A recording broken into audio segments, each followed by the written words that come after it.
Usually when you hear the words Gangnam in South Korea, many think of the pop song that broke YouTube's counter.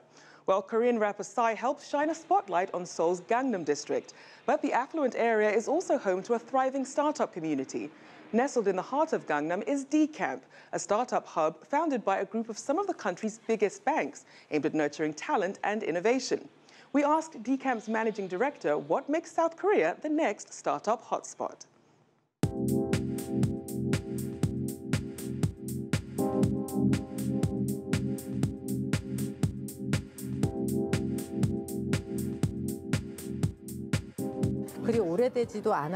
What's unique about Korea compared with other countries is that the government is contributing a great deal, such as a large state-run fund created by the Small and Medium Business Administration and the Growth and Ladder Fund that aims to draw $5.5 billion in 3 years for the sole purpose of supporting startups.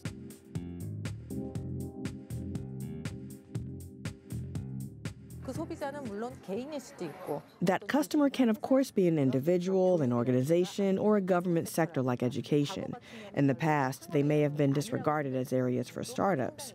But these days, many outstanding entrepreneurs are turning their eyes to non-traditional sectors like education, healthcare, childcare, and agriculture.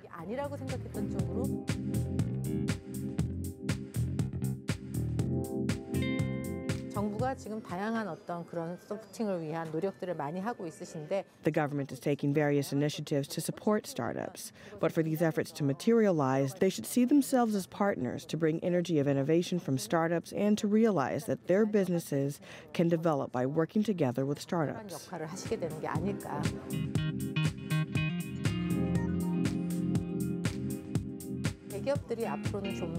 Large conglomerates see supporting and co-working with startups as a form of social contribution, but I personally would like them to get involved in the startup ecosystem from a more industrial perspective.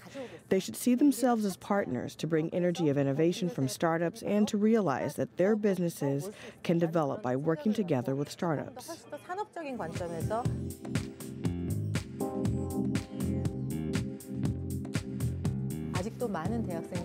Many university students still give it their all to find a job, and they think starting their own business is what you do when you aren't able to find such a job. But we're seeing change in students returning to Korea from studying abroad. They've experienced the passionate startup culture, so they think startups are cool. And Koreans are changing their mindsets slowly after seeing their peers succeed as entrepreneurs, go public, become targets of M&A, and get respect from society.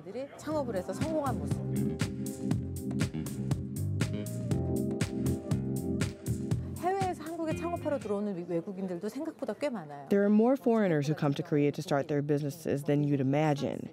At D.Camp, for instance, we have German, American, French, and Scandinavians who've launched their startups.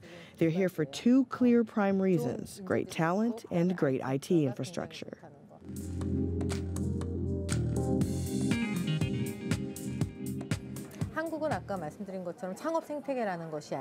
Korea's startup ecosystem is not yet perfect, meaning it still can't run smoothly on its own without any support. Hence, it may not be easy to get all the resources that you need when you need it. You could call them hiccups. When you want to find the next investor, or when you try to expand your business or the market, there will be hurdles each time and stop you from moving forward smoothly.